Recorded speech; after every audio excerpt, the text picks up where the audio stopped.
Hello everyone, I Ragni Rani welcome you all to our channel Ignited Medicos. Today the topic taken by me is anatomy of stomach.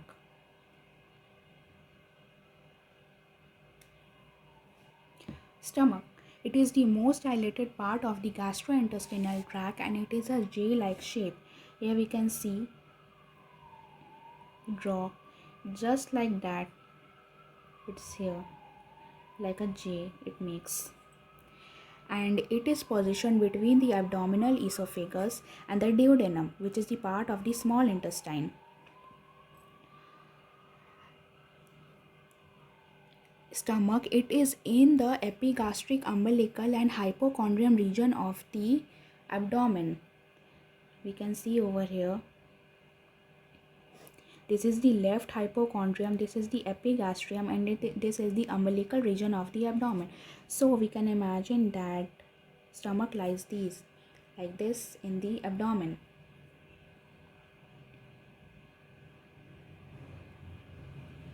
Now stomach is divided into four regions. First is the cardia. This surrounds the opening of the esophagus into the stomach. Secondly is the fundus. This lies above the level of the cardiac orifice. This is the cardiac orifice and this is the fundus. Thirdly is the body. It is the largest region of the stomach. Fourthly and last is the pyloric part. Pyloric part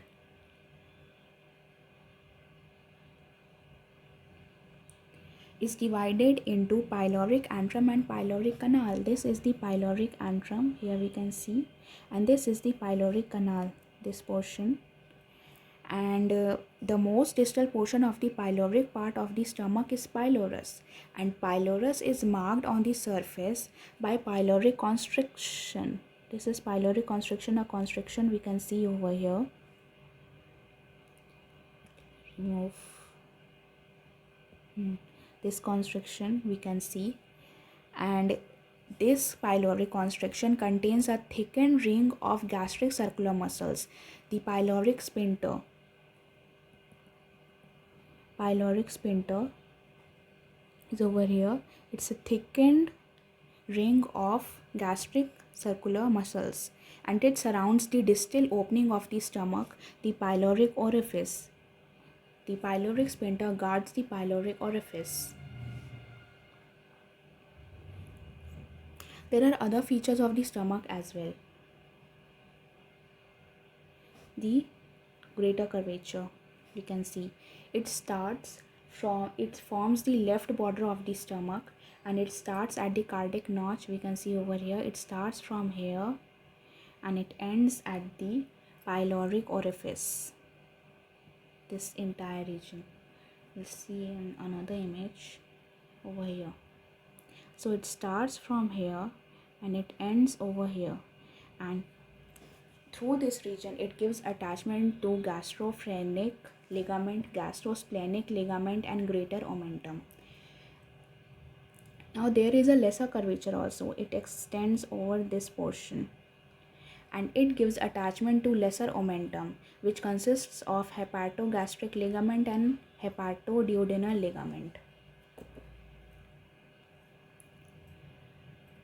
Lesser curvature also has an angular incisure. It's over here. It is the most dependent part of the lesser curvature. It's marked over here. See, angular incisure over here.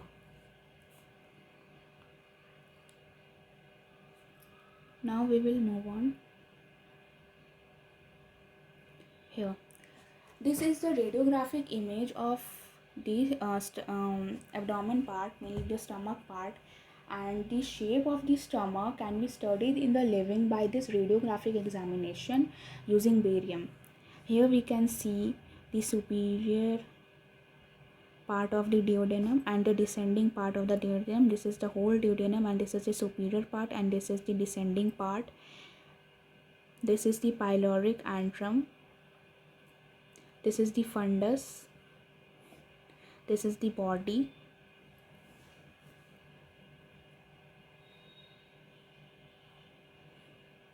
Now The stomach has two surfaces, antero superior surface and posterior inferior surface.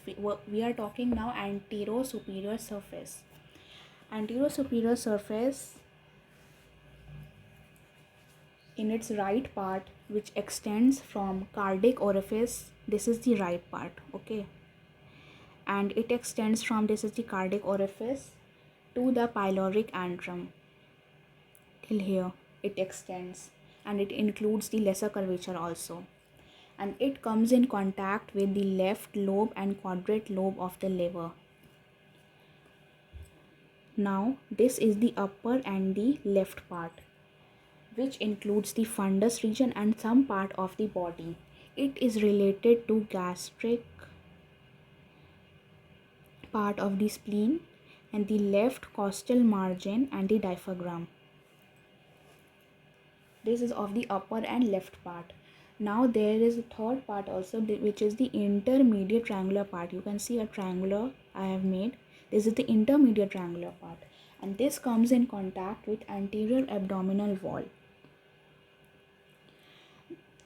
Anterior superior surface has some special features also. Firstly, it is the gastric triangle. Gastric triangle, it is the area of the stomach which is in contact with this anterior abdominal wall only. The boundaries are, right side is by the lower lobe of the liver. We saw over here that left lobe and quadrate lobe of the liver forms the right part, and so the lower part of liver obviously will form the right part of the gastric triangle.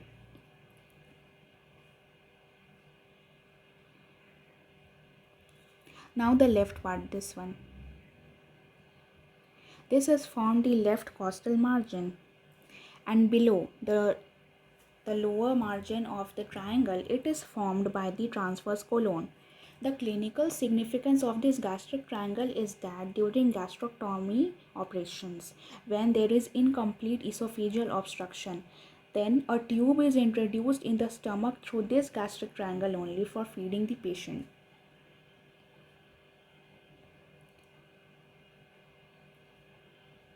Now this is another special feature of anterosuperior surface. This is Strawberry space. It is a topographic area overlying the fundus of the stomach. The boundaries are, above is the lower border of the left lung. This is the lower border of the left lung. Below is the left costal margin. Right side is by the lower border of the left lobe of the liver. This is the lower border of the liver, this one, and left side is by spleen, its lateral end. And so this is the Strawberry space I was talking about. And clinically, we may talk that this space is obliterated by the enlargement of liver, spleen, or pleural effusion.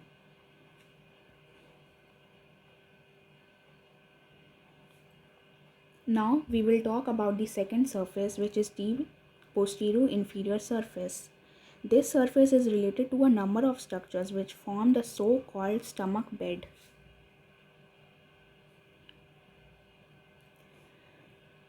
The stomach bed consists of left crus of diaphragm, left suprarenal gland, left kidney, its anterior part. Here it is. Firstly, we will make the outline of the stomach.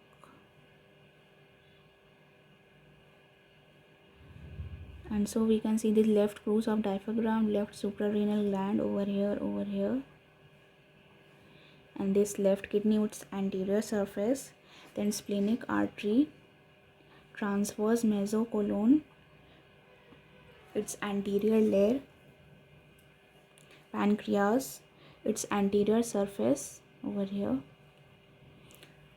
and gastric impression of spleen. These all make the stomach bed. Now there is a mnemonic to remember the contents of the stomach bed. Dr. S3 kills patients mercilessly. Now D, here it's the diaphragm. S3 is splenic artery, suprarenal gland, and splenic flexure. K is for kidney, P is for pancreas, and M is for mesocolon. Its transverse part.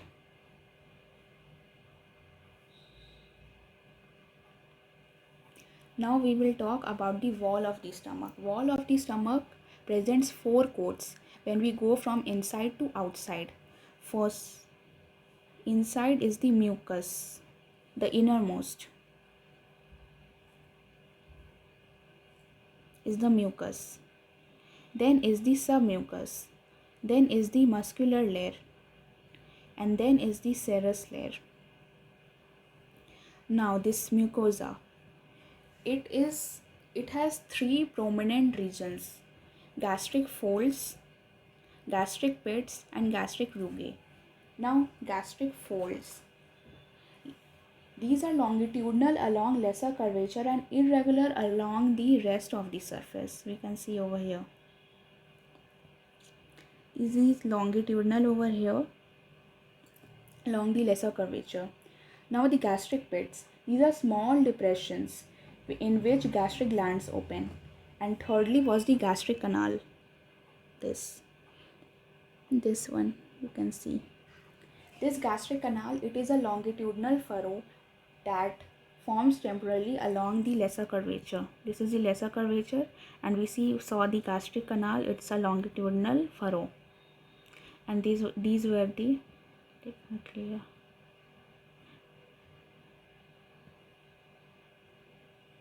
These were the longitudinal folds, the gastric folds.